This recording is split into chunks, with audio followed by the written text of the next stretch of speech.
देखिए इस तरह के सवाल को हम कैसे करेंगे। हमारा दूसरा सूत्र है, एक त्रिभुज की कोई भुजा 12 सेंटीमीटर है और इस भुजा से त्रिभुज की ऊंचाई 8 सेंटीमीटर हो तो त्रिभुज का क्षेत्रफल एक ही भुजा का इसका मान है। देख रहे हो ना, चाहे तुम इसको ए मान लो, इसको बी मान लो, इसको सी मान लो, या ए इसको मान लो, बी इसको मान लो, सी इसको मान लो, लेकिन यहां देखो बाहरी आवरण में हमारा कितना किसका किसका भुजा दिखाई दे रहा है, जिसकी लंबाई दिया हो, दिया हुआ है एक ही भुजा का, है ना। किसका दिया हुआ है, एक ही भुजा। जब हम एक ही भुजा ज्ञात करना होता है तो ये तो क्या दिया है, ऊंचाई दिया है। ये यहां से यहां तक ऊंचा है, 8 सेंटीमीटर का है। कितने सेंटीमीटर का, 8 सेंटीमीटर का, ठीक है ना। तो इसका क्षेत्रफल क्या होता है, त्रिभुज का क्षेत्रफल क्या होता है,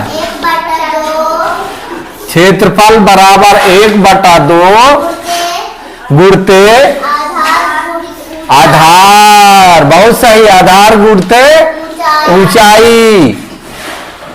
ये देख लो हमारा आधार क्या आ जाएगा, 12 सेंटीमीटर, और ऊंचाई कितना आ जाएगा, कर लोगे ना।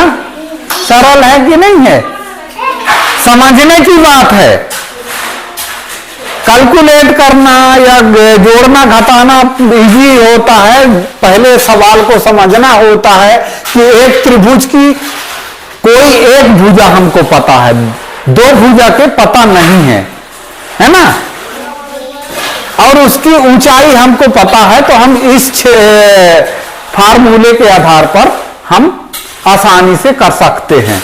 कैसे करेंगे, 1/2 आधार बराबर कितना है, आधार बराबर 12 सेंटीमीटर और ऊंचाई बराबर 8 सेंटीमीटर, ऊंचाई हमारा है 8 सेंटीमीटर, है ना।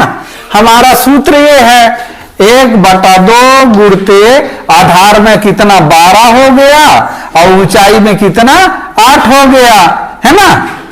अब क्या करोगे, काटेंगे, कैसे, किसको किसको काटोगे,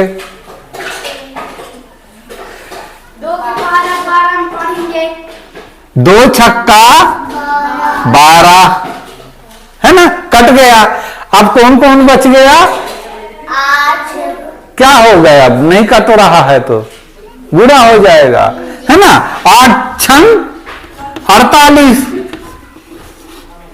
48 सेंटीमीटर वर्ग, ये क्षेत्रफल इसका निकल गया। क्या निकल गया, क्षेत्रफल, है ना। इस तरह से हम जहां एक ही भुजा का बोध हो हमको, वहां हम इस फार्मूले के आधार पर कर सकते हैं।